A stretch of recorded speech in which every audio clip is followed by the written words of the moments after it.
you the barmaid. He just took you for the barmaid, didn't he?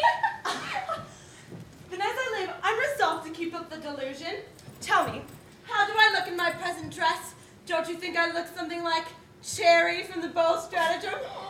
It's the dress, madam, that every lady wears in the country, but when she visits or receives company. Oh, and you're sure he does not remember my face or person? Certain of it. I vow I thought so, for though we did talk for some time together, yet his fears were such he never once looked up during the entire interview. Indeed, if he had my bonnet, it would have kept him from seeing me. But what do you hope from keeping him in his mistake? In the first place, I shall be seen, and that is no small advantage to a girl who brings her face to market. Then, perhaps, I might make an acquaintance, and that is no small victory gained over one who only addresses the wildest of our sex. But my chief aim is to take my gentleman off his guard, and, like an invisible champion of romance, examine the giant's force before I offer to combat. But are you sure that you can act your part and disguise your voice so that he may mistake that as he's mistaken your person? Never fear me. I think I've got the true bard pant. Attend the line there. Pipes and tobacco for the angel.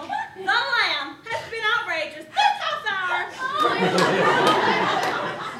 But he's here.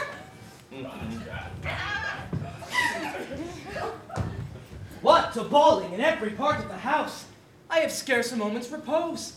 If I go to the main room, there I have my host in his story, and if I fly to the gallery, there I have my hostess with her curtsy to the ground.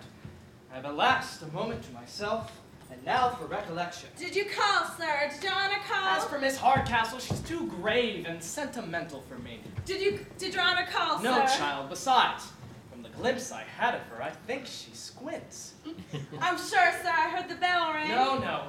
I had to please my father by coming down, and I will tomorrow please myself by returning. Perhaps the other gentleman called, sir? I tell you, no! I should be glad to know it. Oh, we have such a parcel of servants. No, I tell you.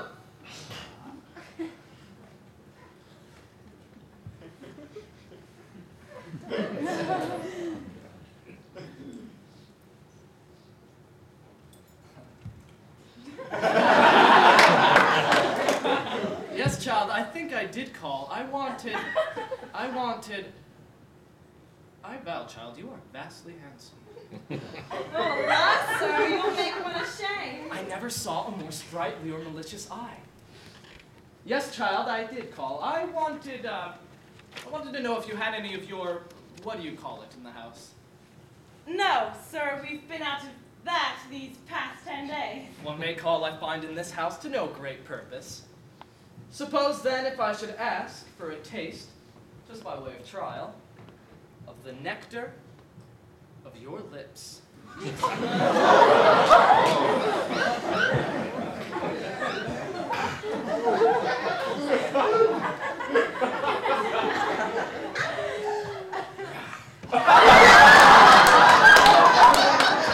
Perhaps I might be disappointed in that as well. A nectar?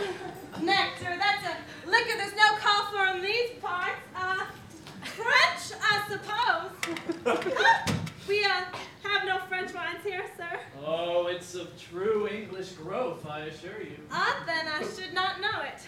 We brew all sorts of wines in this house, and I've lived here these past 18 years. 18 years? Why, one would think, child, you ran the bar before you were born. How old are you? Oh, la, sir, I must not tell my age. They say women in music must never be dated. Well, to guess at this distance, you can't be much above 40.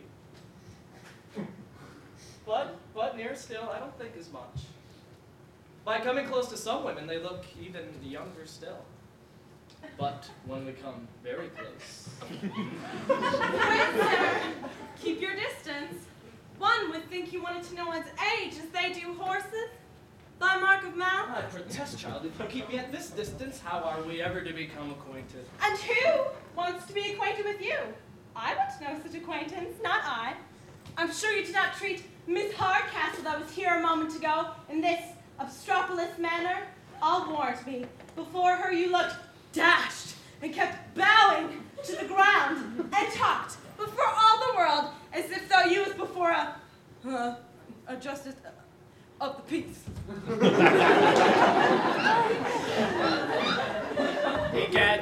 it, sure enough. In awe of her child, a mere awkward, squinting thing. No, I find you don't know me. I rallied her a little, but I could not be too severe. Curse me. Oh! Then, sir, you are a favorite, I find, among the ladies? Yes, my dear, a great favorite indeed. At the ladies' club in town, they call me their agreeable Rattle. Rattlechild is not my real name. My name is Mr. Solomon. Solomon's at your service. Hold, sir. You are introducing me to your club and not to yourself.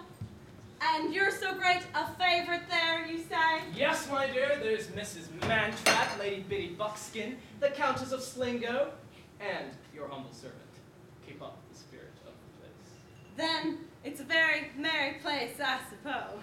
Oh, only about as merry as wine, cards, suppers, and old women can make us. And their agreeable rattle.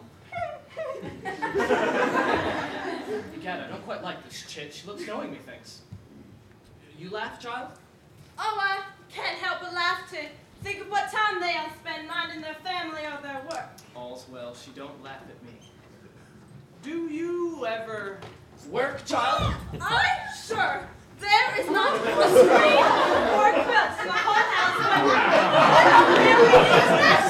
Odd so, then you must show me your work. I embroider a little and draw patterns myself. If you want to judge of your work, then you should apply to me. Aye, but the colors don't look well by candlelight. You shall see all in the morning. And why not now, my angel? Such beauty fires beyond the power of resistance.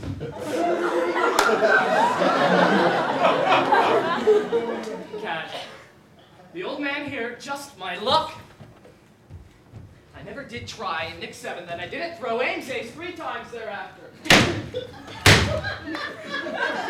So, madam, this is your modest lover? This is your humble admirer that only kept his eyes fixed on the ground and admired at a humble distance? Kate, are you not ashamed of deceiving your father so? Never. Trust me, dear Papa, he's still the modest man I first took him for. You'll be convinced of it as well as I. I do believe his impudence is infectious. Didn't I just see him seize your hand and haul you about like a milkmaid, and now you talk of his modesty and his respect, forsooth. But if I surely convince you of his modesty, that he has only the faults that will pass off with time and the virtues that will improve with age, I hope you'll forgive him. The girl will actually make a man run mad. I will not be convinced. I am convinced! He has been here scarcely 3 hours and has already encroached upon all of my prerogatives. You may like his impudence and call it modesty, but I tell you, my son-in-law must have very different qualifications. Sir, I asked but this night to convince you. You shall not have half the time, for I have had thoughts of turning him out this very hour. Give me that hour then. And I hope to satisfy you. Well, an hour let it be, but I'll have no trifling with your father. All open and honest. Do you mind me? You amaze me.